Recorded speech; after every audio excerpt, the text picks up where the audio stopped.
Welcome সবাইকে classmate 24 YouTube চ্যানেলে। UGC net এবং ডাব্লিউবি শেড 2026-এর প্রস্তুতির আজকের ক্লাসে ওয়ার্ল্ড লিটারেচারে আমরা আফ্রিকান লিটারেচার ইন ইংলিশ নিয়ে আলোচনা করব। এর আগে আমরা ওয়ার্ল্ড লিটারেচারে বিভিন্ন দেশের লিটারেচার নিয়ে আলোচনা করেছি, যেমন Australian literature in English, Indian literature in English, New Zealand literature in English, German, France, Italian literature in English ইত্যাদি বিভিন্ন ক্লাস আমি কভার করেছি। আশা করছি তোমরা সেই সমস্ত অংশের ভিডিওগুলি দেখেছো। যদি না দেখে থাকো অবশ্যই দেখে নেবে, তাহলে আশা করছি নেট এবং সেটের অ্যাসপিরেন্টসদের এই যে ওয়ার্ল্ড লিটারেচারে আর কোনো অসুবিধে থাকবে না।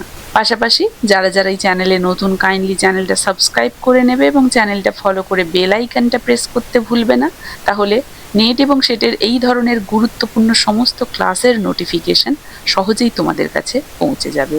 এবং আজকের ক্লাসের এই পিডিএফটি পেতে হলে বা নেট সেট সংক্রান্ত বা যে কোনো কম্পিটিটিভ এক্সাম সংক্রান্ত যে কোনো ধরনের কোয়ারি থাকলে সরাসরি তোমরা আমার হোয়াটসঅ্যাপ চ্যানেল এবং টেলিগ্রাম চ্যানেলেও যুক্ত হয়ে যেতে পারো। টেলিগ্রাম চ্যানেলের লিঙ্ক এবং হোয়াটসঅ্যাপ চ্যানেলের লিঙ্ক আমি এই ভিডিওর ডিসক্রিপশন বক্সে দিয়ে রাখছি।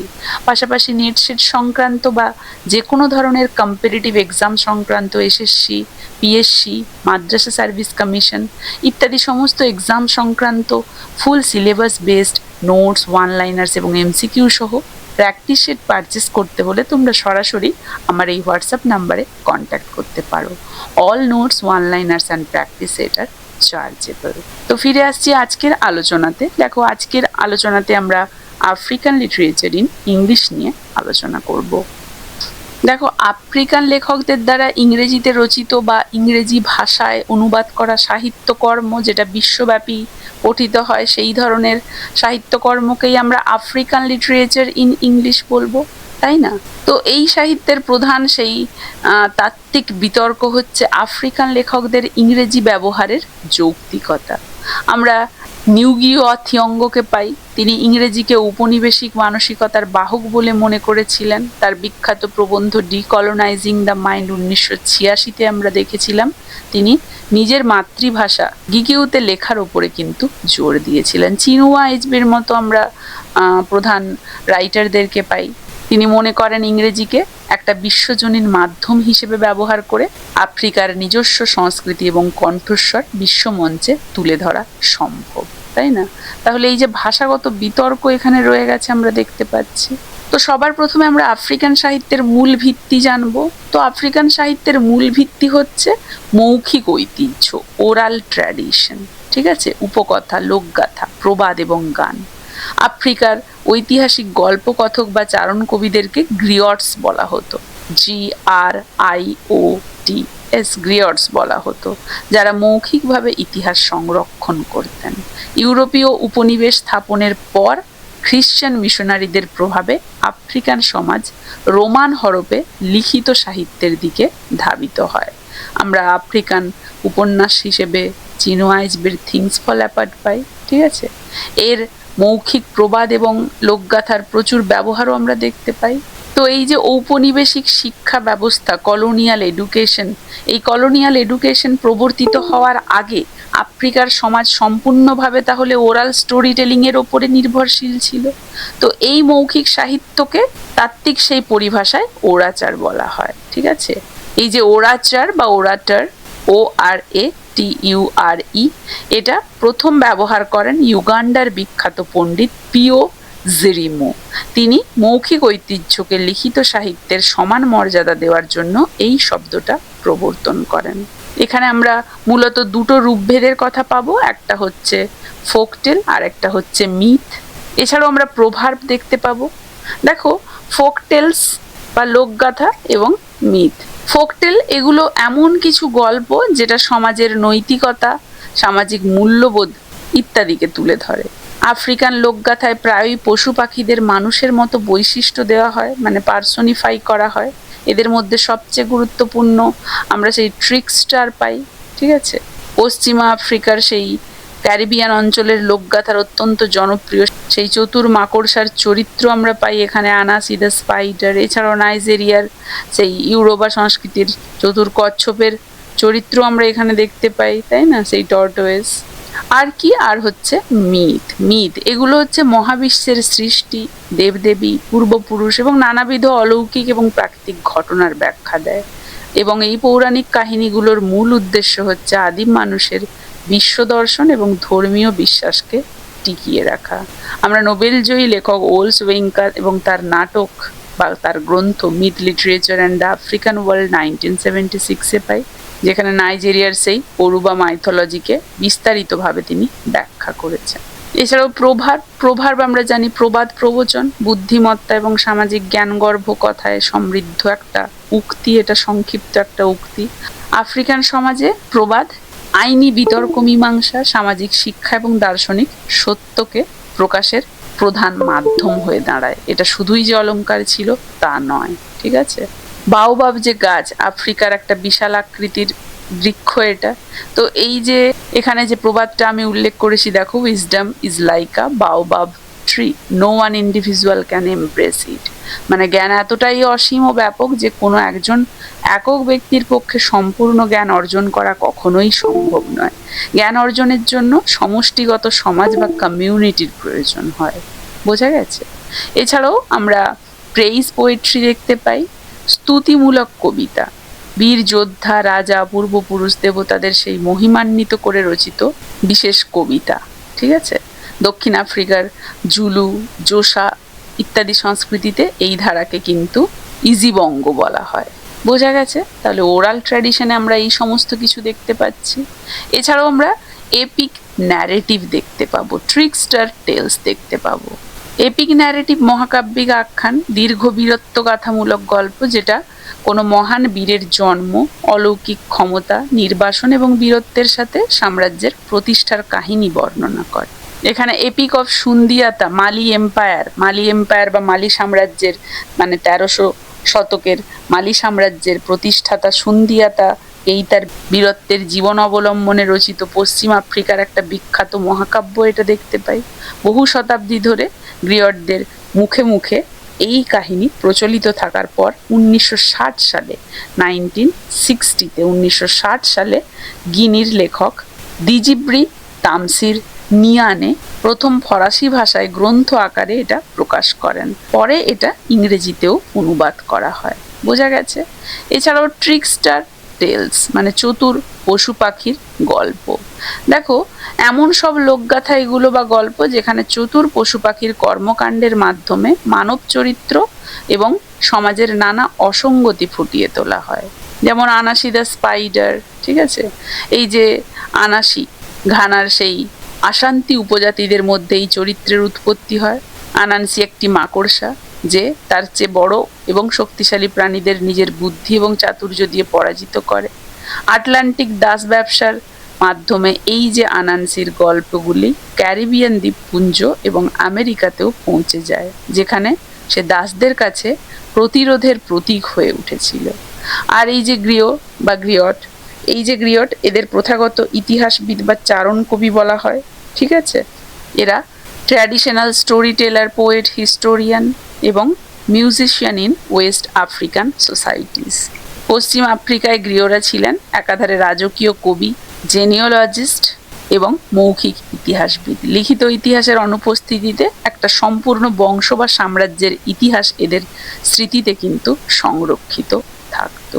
আমরা আধুনিক সাহিত্যের সাথে একে যোগ করতে পারি, যেমন চিনুয়া এইচ, বেনিউগিও থিওঙ্গ তাদের লেখা উপন্যাসে ন্যারেটর বা কথককে এই গৃহদের আদলেই তারা তৈরি করেছেন। ডেরেক ওয়ালকার তার বিখ্যাত মহাকাব্যিক কবিতা ওমেরসে আফ্রিকান এই যে গৃহ ঐতিহ্যের ছোঁয়া রেখেছেন, সেটাও আমরা পাই। বোঝা গেছে? এরপরে আমরা তৃতীয় যে ধাপ, প্রি কলোনিয়াল আফ্রিকা, সেই তৃতীয় ধাপ নিয়ে আলোচনা করব। দেখো, এই যে time period, this time period had no major written literature in English. এই সময়ে সেই রকমভাবে ইংরেজি ভাষায় কোনো উল্লেখযোগ্য লিখিত সাহিত্য ছিল না, কারণ তখন আফ্রিকায় ইউরোপীয় শক্তির পূর্ণ আগ্রাসন ছিল। ইংরেজি শিক্ষার বিস্তার তখনও ঘটেনি। তাহলে সাহিত্য বলতে সে সময়ও কিন্তু সম্পূর্ণ ওরাল ট্র্যাডিশনই ছিল। এই যে ক্যারেক্টারিস্টিক্স বলা হয়েছে, tribal societies, communal life, oral story telling, indigenous beliefs, ancestor worship and strong relation with nature. এবং থিম কি ছিল এগুলোর? এই সমস্ত ওরাল বা মৌখিক সাহিত্যের থিম ছিল হিরোইজম, মরালিটি, কমিউনিটি ভ্যালুস আর স্পিরিচুয়ালিটি। বোঝা গেছে? এরপরে যে ফেজ এলো সেটা হচ্ছে কলোনিয়াল পিরিয়ড, যেটা 1800 থেকে 1945। This period marks the beginning of African literature in English.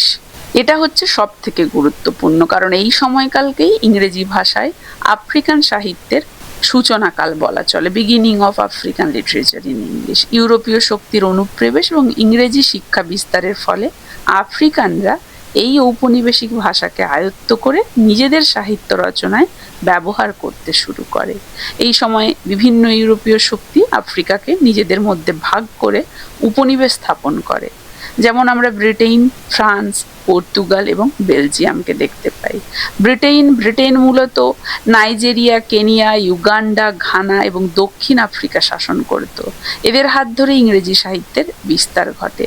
France শাসন করত মূলত সেনেগাল, গিলি, আইভরি কোস্ট, কারণ এই সমস্ত অঞ্চলে ফরাসি ভাষার সাহিত্যে আমরা দেখতে পাই সেই ফ্রাঙ্কোফোন লিটারেচার গড়ে উঠছে। আর কি পর্তুগাল মূলত অ্যাঙ্গোলা, মোজাম্বিক ইত্যাদি জায়গাগুলো শাসন করত। এখানে পর্তুগিজ ভাষার সাহিত্য গড়ে ওঠে। আর বেলজিয়াম মূলত কঙ্গো, ঠিক আছে, কঙ্গো শাসন করতো বেলজিয়াম। আর মেজর টার্নিং পয়েন্ট ওয়াজ একটা মেজর টার্নিং পয়েন্ট ছিল। টার্নিং পয়েন্ট কি ঘটেছিল? ইউরোপীয় শক্তিগুলো বার্লিনে বসে কোনো আফ্রিকান প্রতিনিধির উপস্থিতি ছাড়াই সম্পূর্ণ আফ্রিকার মানচিত্রকে নিজেদের স্কেল দিয়ে ভাগ করে নিয়েছিল নিজেদের মধ্যে। এর ফলে বহু শতাব্দীর পুরনো জাতিগত সীমানা ধ্বংস হয়ে যায়। ঠিক আছে, 1800 সালের সামান্য আগে এই যে পর্বের সূচনাতে মূলত কৃতদাসদের হাত ধরে ইংরেজি ভাষায় প্রথম আফ্রিকান সাহিত্য রচিত হয়। ঔপনিবেশিক আমলে মিশনারি স্কুলগুলির মাধ্যমে আফ্রিকানদের ইংরেজি শেখানো হতো, মূলত কেরানি বা সেই ইন্টারপ্রিটার তৈরি করার জন্য। কিন্তু আফ্রিকান লেখকরা এই ভাষাকেই আয়ত্ত করে পরবর্তীকালে সাম্রাজ্যবাদের বিরুদ্ধে হাতিয়ার হিসেবে এটাকে ব্যবহার করে লেখালেখি শুরু করলেন। শেক্সপিয়ারের দ্য টেম্পেস্ট নাটকের ক্যালিবান যেমন প্রসপেরোকে বলেছিল, you taught me language and my profit on it is I know how to curse. African লেখকদের ইংরেজি সাহিত্য রচনাকেও থিওরিস্টরা এই দৃষ্টিতেই কিন্তু দেখে। আমরা জোসেফ কনরাডের হার্ট অফ ডার্কনেস পাই। বেলজিয়ামের রাজা দ্বিতীয় লিওপোল্ডের আমলে কঙ্গোতে ঔপনিবেশিক অত্যাচারের অন্ধকার দিকটা এই জায়গাতে তুলে ধরা হয়েছে, তাই না? তাহলে এই যে বার্লিন কনফারেন্স, যেটা 1884 থেকে 1885, এখানে আমরা ইউরোপীয় দেশগুলোর সম্পূর্ণ আফ্রিকাকে নিজেদের মধ্যে ভাগ করে নেওয়ার সেই ছক দেখতে পাই, যেটাকে ইতিহাসে স্ক্র্যাম্বল ফর আফ্রিকা বলা হয়, তাই না? পোস্ট কলোনিয়াল তত্ত্বে বা থিওরিতে এই ঘটনাটাকে আফ্রিকার ভৌগোলিক, সাংস্কৃতিক এবং মনস্তাত্ত্বিক ফ্র্যাগমেন্টেশনের মূল কারণ হিসেবে ধরা হয়। আফ্রিকার প্রাকৃতিক সম্পদ লুণ্ঠনের আইনি ছাড়পত্র ছিল এই কনফারেন্স। তো মূলত মিশনারি স্কুল, ইংরেজি শিক্ষার বিস্তার, খ্রিস্ট ধর্মের প্রসার এবং ঔপনিবেশিক শাসনের সমালোচনা, এই যে চারটা বিষয় কিভাবে আধুনিক আফ্রিকান ইংরেজি সাহিত্যের ভিত্তি তৈরি করেছিল সেটাই আমরা দেখতে পাচ্ছি। সবার প্রথমে কি দেখো, মিশনারি স্কুলস ইন্ট্রোডিউসড এডুকেশন। হ্যাঁ, ঔপনিবেশিক প্রশাসন চালানোর জন্য মিশনারি স্কুলগুলোর মাধ্যমে স্থানীয় আফ্রিকানদের একটা নির্দিষ্ট স্তরের শিক্ষা দেওয়া হতো। একদিকে এটা আফ্রিকানদের নিজস্ব ধর্মীয় এবং সাংস্কৃতিক বিশ্বাসকে বর্বর বলে সেটা পরিবর্তন করার চেষ্টা করে। অন্যদিকে এই শিক্ষার আলোকেই আফ্রিকানরা লিটারেসি বা অক্ষর জ্ঞান লাভ করে পরবর্তীকালে সেটাকেই তারা নিজেদের সাহিত্য রচনার মাধ্যম করে তোলে। ঠিক আছে, আর কি ইংরেজি শিক্ষার বিস্তার, আফ্রিকানস লার্নড ইংলিশ। দেখো, ফরাসি চিন্তাবিদ ফ্রান্স ফ্যানন তার ব্ল্যাক স্কিন হোয়াইট মাস্ক এই যে বইটা, এই বইটাতে বলেছেন, কোনো ভাষা শেখার অর্থ হচ্ছে সেই সংস্কৃতির এক টুকরো অংশ নিজের করে নেওয়া। আফ্রিকান লেখকরা ইংরেজি শিখেছিলেন ঔপনিবেশিক প্রভুদের সেবা করার জন্য, কিন্তু তারা এই ভাষা দিয়েই পরবর্তীকালে তাদের বিরুদ্ধেই প্রতিরোধ গড়ে তোলেন। পোস্ট কলোনিয়াল পরিভাষায় এটাকেই বলা হচ্ছে অ্যাপ্রোপ্রিয়েশন অফ ল্যাঙ্গুয়েজ, ভাষাকে নিজের প্রয়োজনে রূপান্তর করা। যেমন চিনো আইজবের স্ট্যান্ডার্ড ব্রিটিশ ইংরেজির বদলে আফ্রিকানাইজড ইংলিশ, ঠিক আছে। এছাড়াও খ্রিশ্চানিটি স্প্রেড। দেখো, খ্রিস্ট ধর্মের আগমন আফ্রিকার চিরাচরিত সমাজ ব্যবস্থাকে সম্পূর্ণ ভেঙে দেয়। অনেক আফ্রিকান নিজের ধর্ম বদলে খ্রিস্টান ধর্ম গ্রহণ করেন, যার ফলে এই যে পরিবারের সদস্যদের মধ্যে তীব্র বিভেদ সৃষ্টি হয়। আমরা চিনো আইজবের থিংস ফল অ্যাপার্ট উপন্যাসের শিরোনামের সার্থকতা এখানেই লুকিয়ে আছে দেখতে পাই। খ্রিস্টান মিশনারিদের আগমনে সেই উমোফিয়া সমাজের বাঁধন আলগা হয়ে যায় বা ভেঙে পড়ে সেটা। আর ওকোঙ্কর নিজের ছেলে নোয়ে ধর্ম পরিবর্তন করে নিজের নাম রেখে দেয় আইজাক, তাই না? এছাড়াও writers began criticising colonial rule. ইংরেজি ভাষা এবং উপন্যাসের মতো ইউরোপীয় সাহিত্যিক আঙ্গিক বা ফর্ম ব্যবহার করে আফ্রিকান লেখকরা ঔপনিবেশিক শাসনের শোষণ, বর্ণবাদ এবং তাদের সংস্কৃতির বিরুদ্ধে বিদ্রোহে সোচ্চার হন। সাহিত্য হয়ে ওঠে প্রতিবাদের একটা অন্যতম মাধ্যম, তাই না? সেটাই আমরা এই সময় দেখতে পেয়েছিলাম। তো এই সময় সাহিত্যের মেজর থিম কি? Oppression, cultural destruction, identity crisis, racial discrimination, class between African tradition এবং ওয়েস্টার্ন কালচার। এগুলো তো থাকারই কথা ছিল, কারণ ইউরোপিয়ান প্রভাব বাড়ছিল, খ্রিস্ট ধর্ম, ইংরেজি শিক্ষা ইত্যাদি দেখা দিয়েছিল, তাই না? তো এবারে আমরা আলোচনা করব আর্লি আফ্রিকান রাইটিং নিয়ে। কারণ অলরেডি আফ্রিকান লেখকরা, মানে আফ্রিকানরা ইংরেজি শিখলো, সেই থেকে আফ্রিকান লেখকরা এটা ব্যবহার করতে শুরু করলো। বিখ্যাত লেখক জোসেফ ক্যাসলে হেইফোর্ডকে আমরা দেখতে পাই তার কালজয়ী উপন্যাস ইথিওপিয়া আনবাউন্ড। বোঝা গেছে ইথিওপিয়া আনবাউন্ড। তিনি ছিলেন পশ্চিম আফ্রিকার একজন অন্যতম প্রধান বুদ্ধিজীবী, আইনজীবী, সাংবাদিক এবং প্যান আফ্রিকানিস্ট নেতা। তিনি ইংরেজিতে সাহিত্য চর্চা করার প্রথম দিকের আফ্রিকান লেখকদের অন্যতম। তিনি অনেক সময় একরা অ্যাগিম্যান এই যে ছদ্মনামে কিন্তু লেখালেখি করতেন। তার কালজয়ী গ্রন্থ এই যে ইথিওপিয়া আনবাউন্ড প্রথম দিকের আফ্রিকান রাজনৈতিক উপন্যাসগুলোর একটা, এবং এটা ঔপনিবেশিক আধিপত্যের কড়া নিন্দা বা সমালোচনা করেছিল। এটা সেই সাব সাহারা অঞ্চলের কোনো আফ্রিকান লেখক দ্বারা ইংরেজিতে লেখা প্রথম দিকের পূর্ণাঙ্গ উপন্যাস হিসেবে, মানে আফ্রিকান নভেল হিসেবে গণ্য করা হয়। এটা শুধু যে সাধারণ উপন্যাস ছিল তা নয়, এটা এমন একটা ফিকশন যেটা আত্মজীবনী, রাজনৈতিক দর্শন এবং সমাজতাত্ত্বিক প্রবন্ধের একটা জটিল মিশ্রণ। বোঝা গেছে? কারণ এই উপন্যাসটা দেখিয়েছিল কিভাবে একজন উচ্চশিক্ষিত আফ্রিকান পশ্চিমা শিক্ষা গ্রহণ করেও নিজের আফ্রিকান পরিচয়, ঐতিহ্য, সংস্কৃতির প্রতি অনুগত থাকতে পারে। আর এখানে ইথিওপিয়া শব্দটা শুধু যে দেশকে বোঝাচ্ছে তা নয়, সমগ্র কৃষ্ণ বর্ণের বা কালো বর্ণের মানুষ এবং আফ্রিকার প্রতীক এটা, ঠিক আছে? লেখক সমগ্র আফ্রিকানদের ঐক্য এবং দাসত্ব বা সেই ঔপনিবেশিকতা থেকে মুক্তির ডাক দিয়েছিলেন এর মাধ্যমে। এরপরে আমরা নেগ্রিটিউড মুভমেন্ট দেখতে পাচ্ছি 1930 থেকে 1950। দেখো, নেগ্রিটিউড মুভমেন্ট কি? এটা মূলত ফরাসি ভাষায় কথা বলা কৃষ্ণাঙ্গ বুদ্ধিজীবী লেখক এবং কবিদের দ্বারা শুরু হওয়া একটা সাহিত্যিক, দার্শনিক এবং রাজনৈতিক মুভমেন্ট। কৃষ্ণাঙ্গ পরিচয় আফ্রিকান সংস্কৃতি এবং জাতিগত গৌরব বা আত্মমর্যাদাটাকে উদযাপন করে এটা। তো এটা ইউরোপীয় সেই রেসিজম, উপনিবেশবাদ এবং ফরাসিদের সেই অ্যাসিমিলেশন, মানে জোর করে ফরাসি সংস্কৃতিতে দীক্ষিত করার নীতির বিরুদ্ধে একটা তীব্র সাইকোলজিক্যাল এবং কালচারাল প্রতিরোধ হিসেবে 1930-এর দশকে প্যারিসে এটা আত্মপ্রকাশ করে এই মুভমেন্টটা, ঠিক আছে? এই যে মুভমেন্টটা, এর প্রতিষ্ঠাতা ছিলেন মূলত তিনজন, থ্রি ফাদার্স বলা হয়, যেমন এইমে সিজার, লিওপোল্ড সেদার এবং গিওগোত্র দামাস। এইমে সিজার তিনি ক্যারিবিয়ান দ্বীপপুঞ্জের মার্তিনিকের একজন বিখ্যাত কবি এবং রাজনৈতিক ব্যক্তিত্ব। বোঝা গেছে? 1939 সালে প্রকাশিত তার সেই দীর্ঘ কবিতা ক্যাসিয়ারে তিনি প্রথমবার নেগ্রিটিউড শব্দটা ব্যবহার করেন। তার বিখ্যাত প্রবন্ধ গ্রন্থ হচ্ছে ডিসকোর্স অন কলোনিয়ালিজম, যেটা এসেছিল 1950-তে। বোঝা গেছে? এছাড়া লিওপোল্ড সেদারকে আমরা দেখতে পাচ্ছি। লিওপোল্ড সেদার তিনি সেনেগালের একজন মহান কবি, স্বাধীন সেনেগালের প্রথম রাষ্ট্রপতিও ছিলেন।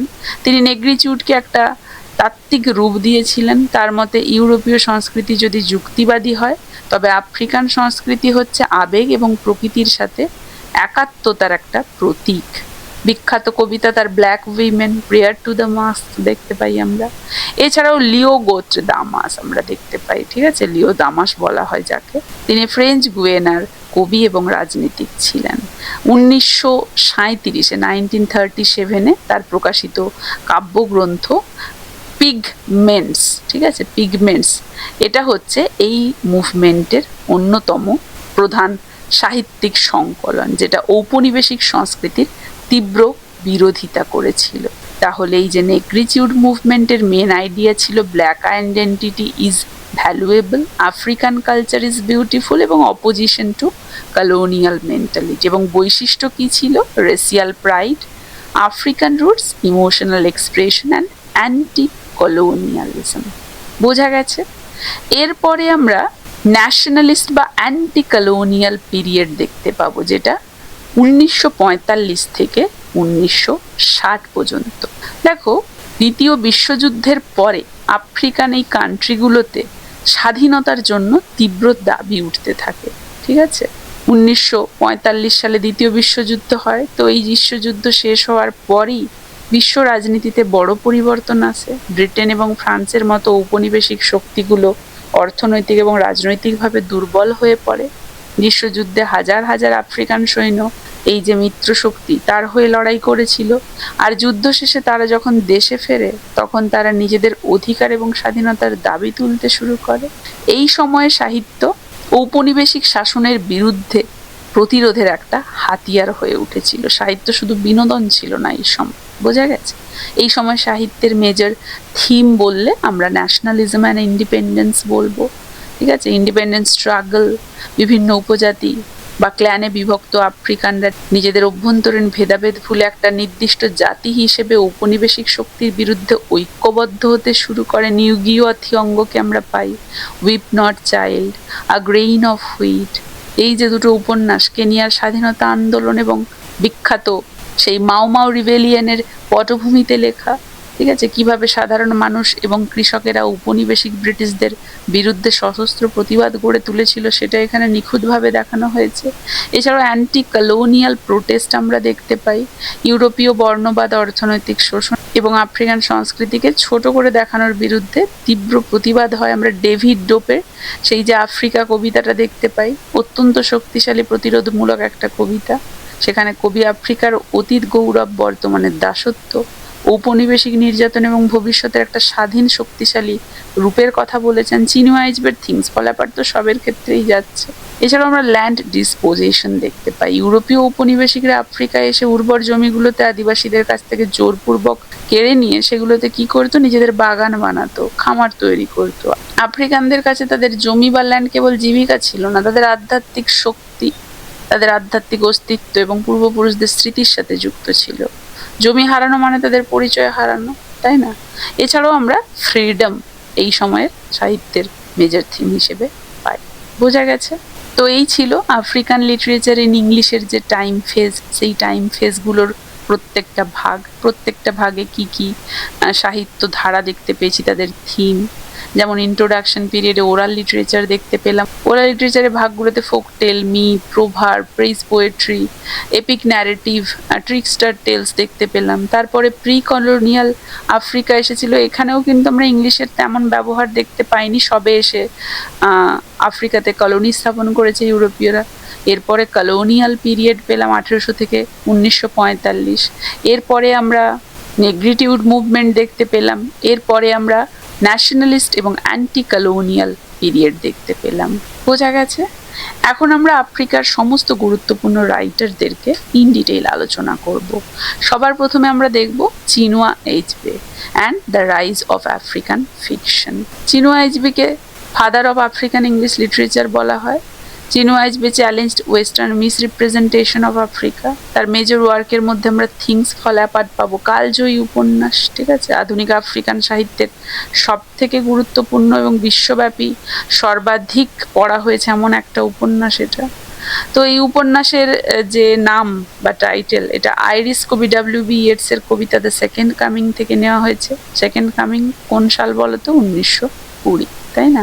সেখানে থিংস ফল অ্যাপার্ট ছিল, centre cannot hold, mere anarchy is loosed upon the world. তো সেই যে থিংস ফল অ্যাপার্ট এখানে এই যে নভেলের টাইটেল হিসেবে ইউজ করা হয়েছে। ইউরোপীয় মিশনারি এবং জেলা কমিশনারদের আগমনের ফলে কিভাবে ঐতিহ্যবাহী ইগবো সমাজের অভ্যন্তরীণ স্ট্রাকচার এবং শৃঙ্খলা ভেঙে পড়েছিল সেটাই কিন্তু এই যে থিংস ফল অ্যাপার্ট টাইটেলটা তারই প্রতীক।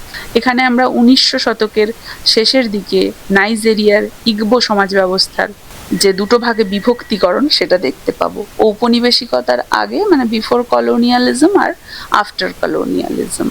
ইগবোদের নিজস্ব বিচার ব্যবস্থা ছিল, বিফোর কলোনিয়ালিজম ধর্ম উৎসব বীরত্বগাথা ছিল, আর আফটার কলোনিয়ালিজম ব্রিটিশদের শাসন ব্যবস্থা এবং খ্রিস্ট ধর্মের অনুপ্রবেশে তাদের সমাজ একদম খণ্ড বিখণ্ড হয়ে যায়। আমরা এখানে ওকোনোকোকে দেখতে পাবো, ঠিক আছে, প্রধান চরিত্র হিসেবে। এছাড়াও আমরা উনোকাকে দেখতে পাবো, তিনি ওকোঙ্কর অলস পিতা। থিম হিসেবে আমরা এই নভেলে colonial destruction, masculinity, tradition versus modernity, cultural conflict ইত্যাদি দেখতে পাবো। এছাড়াও অন্যান্য তার বিখ্যাত ওয়ার্ক বললে আমরা নো লঙ্গার অ্যাট ইজ দেখতে পাবো। ওকোঙ্কর নাতি ওবি ওকোঙ্কর গল্প এটা, যে লন্ডনে পড়াশুনো করে এসে নাইজেরিয়ার সরকারি চাকরিতে দুর্নীতিগ্রস্ত হয়ে পড়ে। এর টাইটেলটা নেওয়া হয়েছে টি.এস. ইলিয়টের কবিতা জার্নি অফ দ্য ম্যাজাই থেকে। বোঝা গেছে? এটা এসেছিল 1960-এ। এরপরে আমরা অ্যারো অফ গড দেখতে পাবো 1964-তে। দেখো, থিংস ফল অ্যাপার্ট এইচবির একটা ট্রায়োলজি বা উপন্যাসের প্রথম ভাগ কিন্তু, ঠিক আছে, তিনি যে ট্রায়োলজি বা 3টে উপন্যাসের ক্রম সাজিয়েছিলেন তার প্রথম ভাগ। বাকি দুটো হচ্ছে এই যে নো লঙ্গার অ্যাট ইজ আর arrow of God. Arrow of God হচ্ছে ইগবো পুরোহিত এজুলুর গল্প, যেখানে ব্রিটিশ শক্তি এবং স্থানীয় ধর্মের দ্বন্দ্ব আরো প্রখরভাবে দেখানো হয়েছে। এছাড়া ম্যান অফ দ্য পিপল আমরা পাই 1966-তে, ঠিক আছে। চিনুয়া এইচবে 1975-এ 1975-এ ম্যাসাচুসেটস বিশ্ববিদ্যালয়ে একটা বিখ্যাত বক্তৃতা দেন, যেটা পরে প্রবন্ধ আকারে প্রকাশিত হয়, an image of Africa, racism in Conrad's heart of darkness. এই প্রবন্ধে অ্যাচবে জোসেফ কনরাডকে একজন চরম বর্ণবাদী বলে অভিহিত করেছেন। তিনি অভিযোগ করেছেন যে কনরাড তার উপন্যাসে আফ্রিকাকে একটা হিংস্র ব্যাকড্রপ বা পটভূমি হিসেবে ব্যবহার করেছেন এবং আফ্রিকানদের কোনো ভাষা বা মানবিক সত্তা কিন্তু তিনি দেননি। বোঝা গেছে? এরপরে আমরা ইস্ট আফ্রিকান লিটারেচার নিয়ে আলোচনা করব, যার মধ্যে সবার প্রথমে আমরা নিউগি ও অথিঅঙ্গকে পাবো। দেখো, নিউগি তার প্রথম দিকের উপন্যাসগুলো যেমন সেই weep not, child, a grain of wheat, petals of blood, এই সমস্ত উপন্যাসগুলোতে তিনি নিজের নাম জেমস নিউঙ্গি হিসেবে ইংরেজিতে লিখেছিলেন। কিন্তু তিনি পরে উপলব্ধি করলেন ইংরেজিতে একটা কলোনিয়াল ল্যাঙ্গুয়েজ, আফ্রিকানদের মনস্তত্ত্বকে দাস বানিয়ে রাখে। তাই 1977 সালের পর 1977 ইয়ারটা মনে রাখবে, ভেরি ভেরি ইম্পর্টেন্ট। এরপরে তিনি খ্রিস্টান নাম জেমসটাকে বর্জন করে দিলেন এবং নিজের মাতৃভাষা গিকিউ এবং সোয়াহিলিতে তিনি বই লিখতে শুরু করলেন। আমরা তার মেজর ওয়ার্কের মধ্যে weep not child pi. Weep not child গুরুত্বপূর্ণ আফ্রিকান লেখক দ্বারা ইংরেজিতে লেখা প্রথম প্রকাশিত উপন্যাস, ঠিক আছে।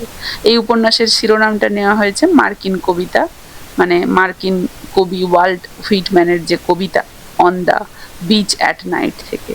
এখানে সেই মাও মাও রিভেলিয়ন 1950-এর দশকে কেনিয়ার ব্রিটিশ ঔপনিবেশিক শাসনের বিরুদ্ধে সশস্ত্র গেরিলা আন্দোলন বা মাও মাও বিদ্রোহ এখানে দেখা দেয়। মূল চরিত্র হিসেবে আমরা এখানে উপন্যাসের নায়ক নিজরোগকে দেখতে পাবো, ঠিক আছে। সে তরুণ, শিক্ষার মাধ্যমে নিজের দেশের ভবিষ্যৎ সে উজ্জ্বল করতে চায়, কিন্তু যুদ্ধ এবং রাজনৈতিক সহিংসতা তার সমস্ত স্বপ্নকে চুরমার করে দেয়। আর গ্রেইন অফ হুইট দেখতে পাবো আমরা, এইটা নেওয়া হয়েছে বাইবেলের ফার্স্ট এপিস্টেল টু কোরিন্থিয়ান্স থেকে, কোরিন্থিয়ান্সের একটা লাইন থেকে। এটা কেনিয়ার স্বাধীনতার ঠিক আগের মুহূর্তের গল্প। এর মূল থিম হচ্ছে স্বাধীনতা আন্দোলনের জটিলতা, সাধারণ মানুষের বিশ্বাসঘাতকতা, ত্যাগ এবং অপরাধবোধ। মূল চরিত্র হিসেবে মুগোকে সমাজের মানুষ বীর ভাবলেও এখানে আমরা দেখতে পাচ্ছি সে আসলে একজন স্বাধীনতা সংগ্রামীকে ব্রিটিশদের কাছে ধরিয়ে দিয়েছিল। এছাড়া আমরা পেটালস অফ ব্লাড পাবো, যেখানে ইন্ডিপেন্ডেন্সের পর যে করাপশন সেটা দেখা দিয়েছে। এছাড়াও তার যে ইম্পর্টেন্ট থিওরি, সেই থিওরি হিসেবে আমরা ডিকলোনাইজিং দ্য মাইন্ড দেখতে পাই। দেখো, ডিকলোনাইজিং দ্য মাইন্ড তার সব থেকে গুরুত্বপূর্ণ বিখ্যাত এসেরও বই কিন্তু, যেটা এসেছিল 1986-এ, ঠিক আছে। Decolonising the mind, the politics of language in African literature. এই বইতে তিনি প্রথম ঘোষণা করেন যে তিনি আর ইংরেজিতে লিখবেন না, তিনি ভাষাটাকে একটা মনস্তাত্ত্বিক হাতিয়ার হিসেবে দেখেন। তার মতে আফ্রিকান শিশুদের ওপর ইংরেজি ভাষা চাপিয়ে দেওয়ার অর্থ হচ্ছে নিজেদের নিজস্ব সংস্কৃতি ও শিকড় থেকে বিচ্ছিন্ন করে দেওয়া। একে তিনি কালচারাল বম বা সাংস্কৃতিক বোমা বলে অভিহিত করেছেন। বোঝা গেছে?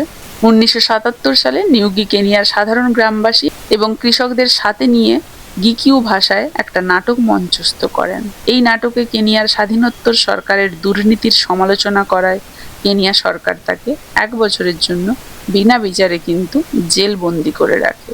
কারাবন্দি অবস্থায় তিনি টয়লেট পেপারের ওপর তার বিখ্যাত সেই গিকিউ উপন্যাস ডেভিল অন দ্য ক্রস লিখেছিলেন। Very very important. বোঝা গেছে? এরপরে আমরা দেখব ওল সোয়িঙ্কাকে, আফ্রিকান ড্রামা অ্যান্ড ওল সোয়িঙ্কা।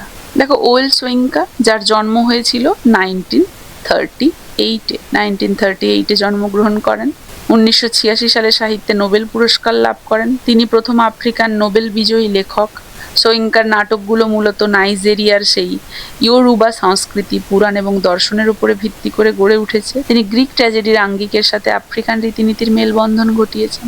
তার মেজর প্লে বললে আমরা the lion and the Jewel পাচ্ছি আর ড্যান্স অফ দ্য ফরেস্ট পাচ্ছি। লায়ন অ্যান্ড দ্য জুয়েল এটা কমেডি প্রহসনমূলক নাটক, যেখানে আমরা কিভাবে একটা আফ্রিকান গ্রামে ঐতিহ্যবাহী মূল্যবোধ এবং আধুনিক পশ্চিমা চিন্তাভাবনার মাধ্যমে দ্বন্দ্ব তৈরি হয় সেটা দেখতে পাচ্ছি।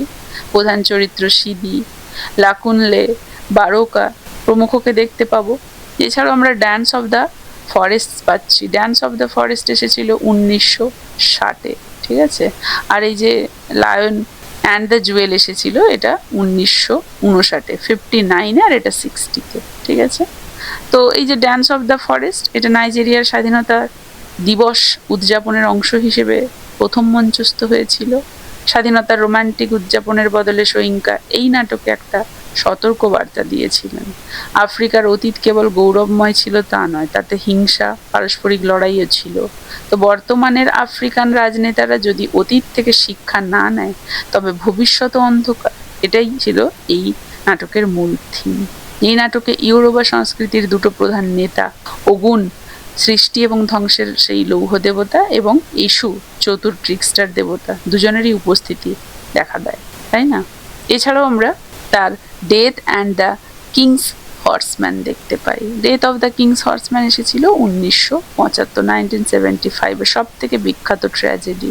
1946 সালে নাইজেরিয়ার একটা সত্য ঘটনার উপরে ভিত্তি করে এটা লেখা, যেখানে রাজা মারা যাওয়ার পর তার সেই রাজকীয় অশ্বারোহী এলেসিন ওবা তাকে ঐতিহ্য অনুযায়ী আত্মাহুতি বা রিচুয়াল সুইসাইড দিতে হতো, যাতে রাজার আত্মা শান্তিতে পরলোকে যেতে পারে। British colonial district officer Simon Pilkings এই আত্মাহুতিকে বর্বর বলে মনে করে এটাকে আইনতভাবে আটকে দেন। এর ফলে মহাজাগতিক ভারসাম্য নষ্ট হয় এবং এলেসিনের ছেলে ওলুন্দি বংশের সম্মান রক্ষার্থে নিজে আত্মাহুতি দেয়।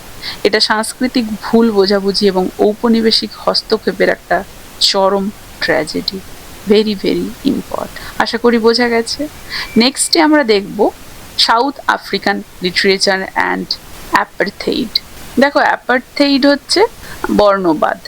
দক্ষিণ আফ্রিকায় মানে ন্যাশনাল পার্টি সরকার দ্বারা আইনগতভাবে চাপিয়ে দেওয়া এক চরম জাতিগত বৈষম্য এবং বিচ্ছিন্নতাবাদী নীতি।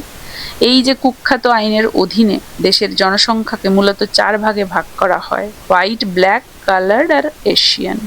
কালার্ড মানে মিশ্র আর কি।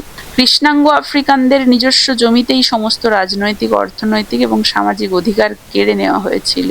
তাদের আলাদা নির্দিষ্ট বস্তি এলাকায় থাকতে বাধ্য করা হতো।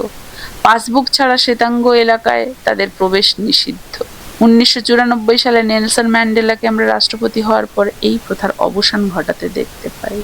আমরা অ্যালান প্যাটনকে দেখতে পাই। তিনি দক্ষিণ আফ্রিকার একজন শ্বেতাঙ্গ লেখক, ঔপন্যাসিক, আর তিনি অ্যান্টি অ্যাপারথেইড অ্যাক্টিভিস্টও ছিলেন। তিনি দক্ষিণ আফ্রিকার লিবারেল পার্টির প্রতিষ্ঠাতা ছিলেন, যেটা বর্ণবাদের বিরুদ্ধে অহিংস লড়াই করেছিল। আর তার কালজয়ী উপন্যাস হিসেবে আমরা এখানে ক্রাই দ্য বিলাভেড কান্ট্রি দেখতে পাই, ঠিক আছে, যার থিম ছিল racial injustice and social breakdown. বর্ণবাদ সরকারিভাবে আইন হিসেবে পাশ হওয়ার ঠিক পরে 1948 সালে এই কালজয়ী উপন্যাসটি তিনি প্রকাশ করেন 1948। দক্ষিণ আফ্রিকার জাতিগত সংকটের মহাকাব্যিক ট্র্যাজেডি। উপন্যাসের নায়ক ছিল স্টিফেন কুমালো, যিনি নাটাল প্রদেশের প্রত্যন্ত গ্রামের একজন কৃষ্ণাঙ্গ খ্রিস্টান যাজক ছিলেন। তিনি তার নিখোঁজ বোন এবং ছেলেকে খোঁজ করার জন্য জোহেন্সবার্গের শহরে যান। শহরটা কৃষ্ণাঙ্গদের জন্য ছিল এবং চরম অপরাধের স্বর্গরাজ্য ছিল এবং শ্বেতাঙ্গদের দ্বারা শোষিত এলাকা হিসেবে পরিচিত ছিল। তো কুমালো সেখানে গিয়ে জানতে পারে তার ছেলে আবসালোম একজন শ্বেতাঙ্গ সামাজিক কর্মী এবং বর্ণবাদ বিরোধী সমাজসেবক আর্থার জার্ভিসকে চুরির উদ্দেশ্যে এসে অসাবধানতাবশত গুলি করে হত্যা করেছে। আবসালোমের ফাঁসির সাজা হয়, তবে উপন্যাসের শেষে একটা চরম মানবিক মেলবন্ধন দেখা যায়। আর্থার জার্ভিসের শ্বেতাঙ্গ যে পিতা এবং স্টিফেন কুমালো একে অপরের দুঃখ ভাগ করে নেন এবং বর্ণবাদ ভুলে মানবতার হাত বাড়িয়ে দেয়। থিম তো আমি বললামই, গ্রামীণ বনাম শহুরে জীবন, ভয় বনাম বিচ্ছিন্নতা ইত্যাদি ছিল এই কালজয়ী উপন্যাসের থিম। এরপরে আমরা নাদিন গর্ডিমারকে দেখব। নাদিন গর্ডিমার, যিনি নোবেল প্রাইজ পেয়েছিলেন 1991-তে। ঠিক আছে, দক্ষিণ আফ্রিকার একজন শ্বেতাঙ্গ বা জিউস বংশোদ্ভূত লেখিকা, রাজনৈতিক কর্মী, বর্ণবাদ বিরোধী আন্দোলনের অন্যতম প্রধান কড়া সমালোচক। গুরুত্বপূর্ণ কাজ বললে, তার প্রধান গুরুত্বপূর্ণ কাজ বললে আমরা দ্য কনজারভেশনিস্ট দেখতে পাই, যেটা এসেছিল 1974-এ। এই উপন্যাসের জন্য তিনি 1974 সালে যৌথভাবে বুকার প্রাইজ লাভ করেন। উপন্যাসের মূল চরিত্র হিসেবে মেহরিংকে আমরা দেখতে পাই। মেহরিং নামক একজন ধনী শ্বেতাঙ্গ শিল্পপতি, যে নিজের শহরের বিলাসবহুল জীবন ছেড়ে গ্রাম্য জীবন উপভোগ করার জন্য একটা বিশাল খামার বাড়ি কেনে। সে নিজেকে প্রকৃতির এবং জমির রক্ষক বা কনজারভেশনিস্ট মনে করতেন। তাহলে প্রধান চরিত্র মেহরিং, বোঝা গেছে, মেহরিং ছিল প্রধান চরিত্র। এছাড়াও বার্গার্স ডটার পাই। বার্গার্স ডটার এসেছিল 1979-এ।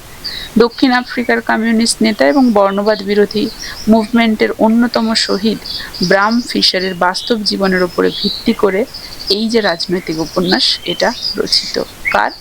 ব্রাম ফিশার, FISCHER। ঠিক আছে, দক্ষিণ আফ্রিকার বর্ণবাদী সরকার প্রকাশের সাথে সাথেই এই যে বইটাকে ব্যান করে দিয়েছিল। এই উপন্যাসের কেন্দ্রীয় চরিত্র রোজা বার্গার, তার পিতা লায়নেল বার্গার বর্ণবাদের বিরুদ্ধে লড়াই করে জেলে মারা যান দেখানো হয়েছে।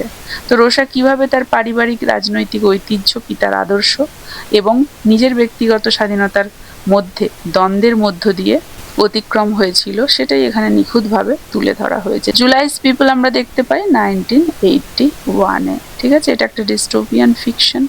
এই পটভূমিতে দেখানো হয়েছিল দক্ষিণ আফ্রিকায় কৃষ্ণাঙ্গদের এক কাল্পনিক রক্তক্ষয়ী গৃহযুদ্ধ শুরু হয়। সেই পরিস্থিতিতে আমরা দেখলাম স্মলেস ফ্যামিলি জীবন বাঁচাতে তাদের দীর্ঘদিনের বিশ্বস্ত কৃষ্ণাঙ্গ পরিচারক বা চাকর জুলাইয়ের প্রত্যন্ত গ্রামে গিয়ে আশ্রয় নেন। যে জুলাই শহরে তাদের হুকুমের গোলাম ছিল, এখন সেই গ্রামে স্মেলস পরিবার সম্পূর্ণরূপে জুলাইয়ের দয়া এবং আশ্রয়ের উপরে নির্ভরশীল হয়ে পড়ে। তো ক্ষমতার রূপান্তরকে গর্ডিমার অত্যন্ত সূক্ষ্ম মনস্তাত্ত্বিক দৃষ্টিকোণ থেকে এখানে ফুটিয়ে তুলেছেন। বোঝা গেছে? তাহলে থিম হিসেবে আমরা এখানে অ্যাপার্থাইড, পলিটিক্স, রেশিয়াল ইনইকুয়ালিটি দেখতে পেলাম। এরপরে আমরা অ্যাথল ফুগার্টকে দেখতে পাবো। তিনি দক্ষিণ আফ্রিকার একজন শ্বেতাঙ্গ নাট্যকার, অভিনেতা, ঔপন্যাসিক এবং পরিচালক। তিনি একজন মেজর অ্যান্টি অ্যাপার্থাইড ড্রামাটিস্ট। তার নাটকের মাধ্যমে দক্ষিণ আফ্রিকার কুখ্যাত বর্ণবাদ প্রথার বিরুদ্ধে মঞ্চকে তিনি প্রতিবাদের সবথেকে শক্তিশালী মাধ্যম হিসেবে ব্যবহার করেছিলেন। এরপরে আমরা উইমেন্স রাইটিং ইন আফ্রিকা নিয়ে আলোচনা করব। দেখো, আফ্রিকান নারী লেখিকাদের চিন্তাভাবনা মূলধারার সেই ওয়েস্টার্ন ফেমিনিস্টদের থেকে কিছুটা আলাদা। তারা মনে করেন ওয়েস্টার্ন নারীবাদ মূলত শ্বেতাঙ্গ এবং মধ্যবিত্ত নারীদেরকে কেন্দ্র করে গড়ে উঠেছে। আফ্রিকান নারীদের লড়াই দ্বিমুখী, একদিকে সেই কলোনিয়ালিজম এবং বর্ণবাদ, আর অন্যদিকে সমাজের পুরুষতান্ত্রিকতা, তাই না? তো তাত্ত্বিক পরিভাষায় এটাকে উইমেনিজম বলা হচ্ছে, তাই না? তো এখানে দেখো, এখানে আফ্রিকান উইমেন রাইটার্স এমফাসাইজড কিসের ওপরে? পেট্রিয়ার্কি, উইমেন্স অপারেশন, মাদারহুড আর জেন্ডার ইনইকুয়ালিটি। চিরাচরিত আফ্রিকান সমাজে নারীবাদের ওপরে পুরুষের একছত্র আধিপত্যের সমালোচনা করেন তারা। সমাজ এবং পরিবারের চার দেওয়ালে নারীর শারীরিক এবং মানসিক শোষণের চিত্র রূপায়ণ। এবং আফ্রিকান সমাজে মাতৃত্বকে অত্যন্ত পবিত্র মনে করা হলেও কিভাবে সন্তান জন্ম দেওয়ার জন্য নারীদের ওপর বিশেষ মানসিক চাপ সৃষ্টি করা হয় সেটাও এখানে দেখানো হয়।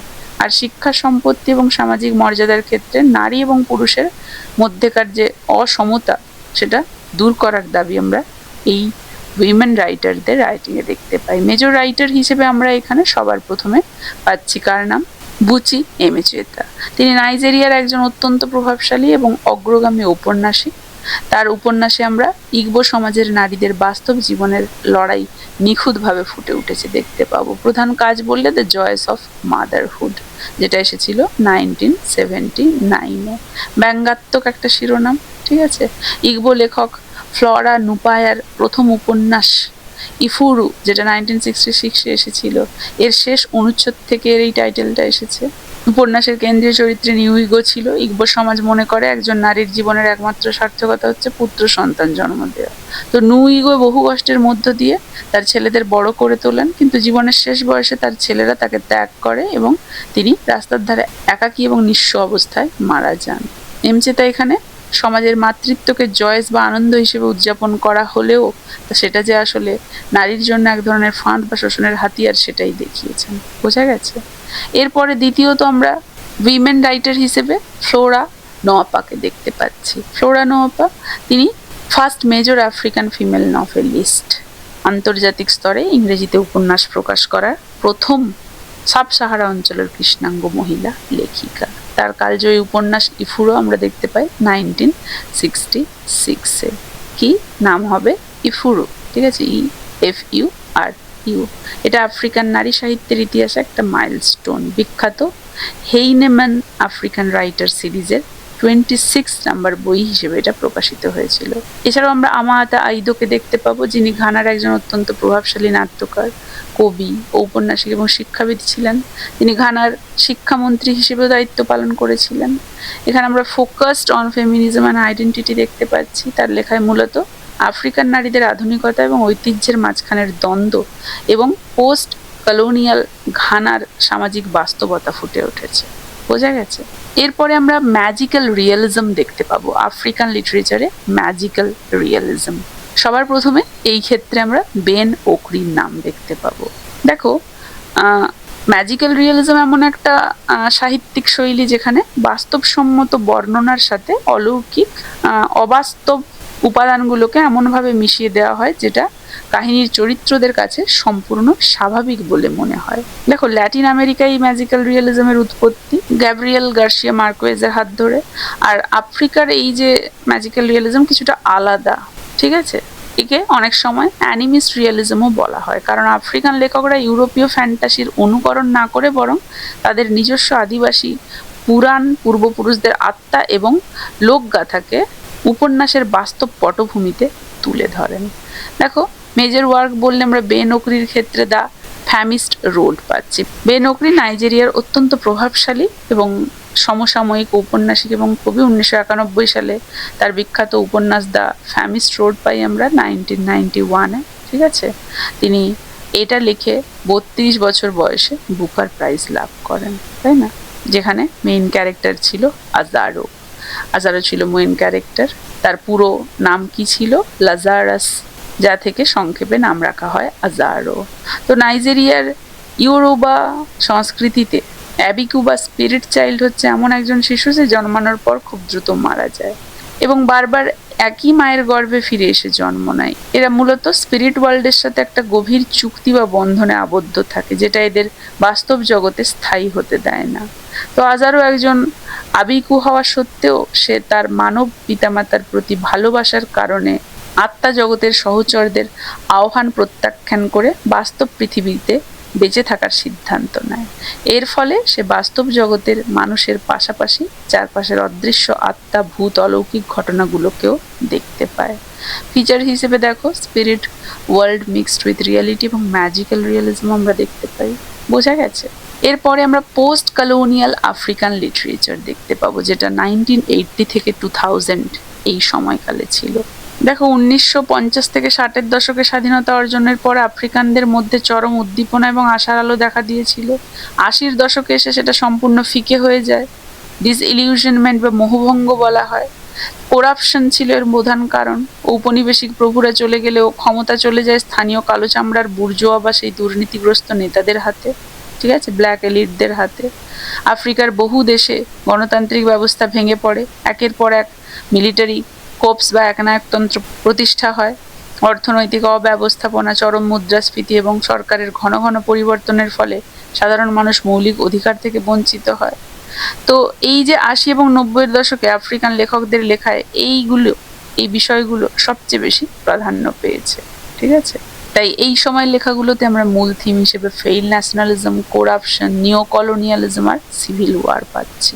নিও কলোনিয়ালিজম এই শব্দটার প্রবর্তন করেন কাওমে নাক্রুমা, ঠিক আছে। এর অর্থ হচ্ছে সামরিক বা রাজনৈতিক শাসন না থাকলেও আন্তর্জাতিক অর্থনৈতিক সংস্থা এবং বহুজাতিক কর্পোরেশনের মাধ্যমে ওয়েস্টার্ন শক্তিগুলো পরোক্ষভাবে কিন্তু আফ্রিকার সেই অর্থনীতিকে নিয়ন্ত্রণই করছে। আফ্রিকা স্বাধীন হলেও প্রকৃত অর্থে স্বাধীন নয়।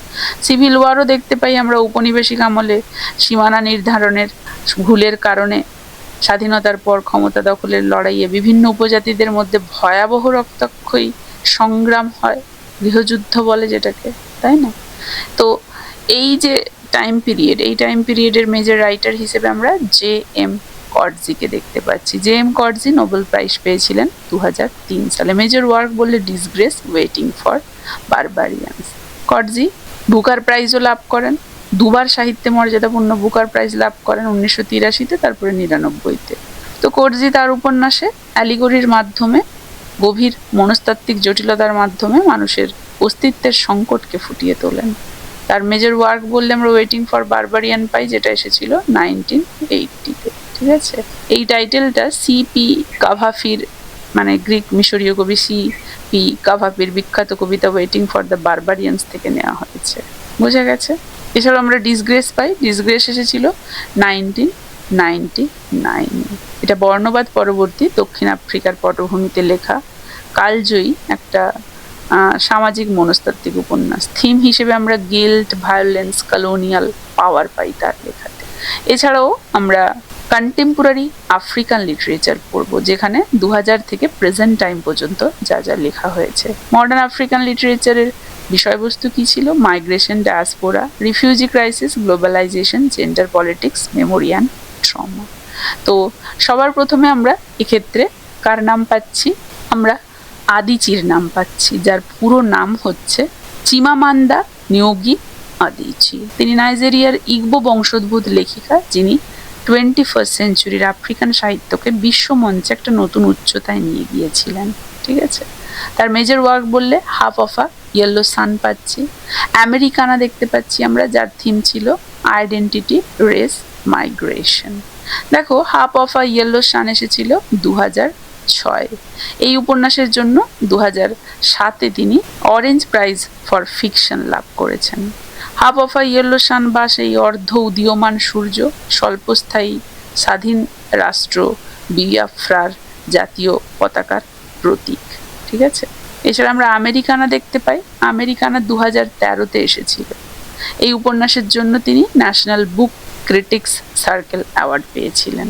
নাইজেরিয়ার চলতি ভাষায় আমেরিকানা বলতে এমন একজন আফ্রিকানকে বোঝায় যিনি দীর্ঘদিন আমেরিকায় বসবাস করে আসার পরে নিজের দেশে ফিরে মার্কিন উচ্চারণ এবং হাবভাব প্রদর্শন করেন।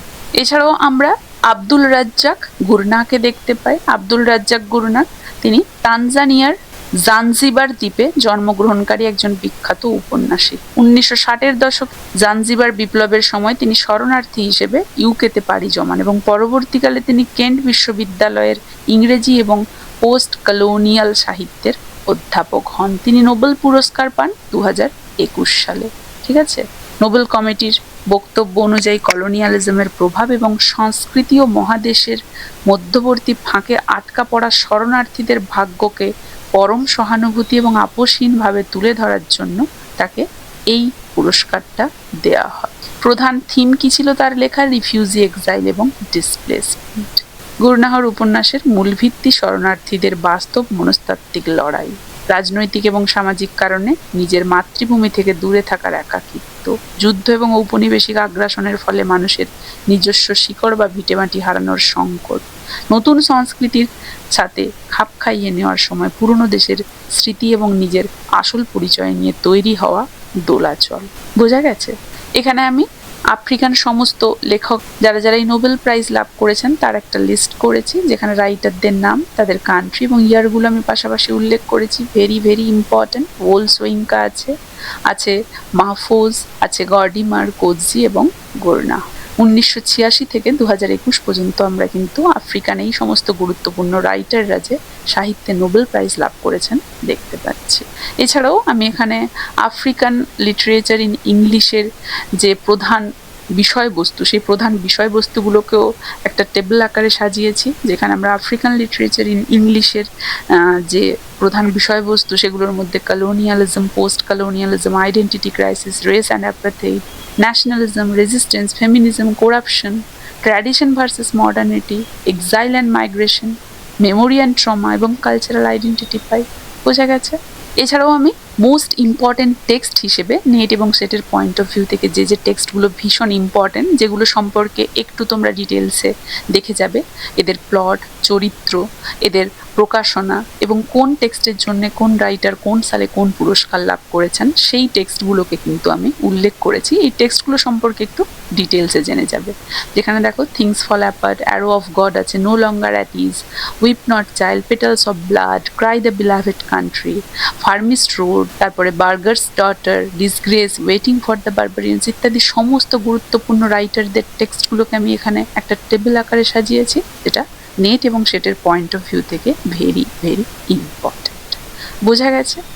তো এই ছিল African literature in English. African literature in ইংলিশের ক্রমবিবর্তন, প্রত্যেকটা ফেজে কী ধরনের সাহিত্য এসেছিল, মূল থিম, প্রধান লেখক, তাদের গুরুত্বপূর্ণ ওয়ার্ক, সঙ্গে আমরা প্রত্যেকটা লেখককেও ইন ডিটেইল আলোচনা করলাম, তাদের মেজর ওয়ার্ক, সেই ওয়ার্কগুলো সম্পর্কে ডিটেইল ইনফরমেশন, সঙ্গে কারা কারা নোবেল প্রাইজ পেয়েছিলেন, আফ্রিকান লিটারেচার ইন ইংলিশের মূল বিষয়বস্তু কী এবং কোন টেক্সটগুলোর ওপরে তোমরা একটু জোর দিয়ে দেখে যাবে।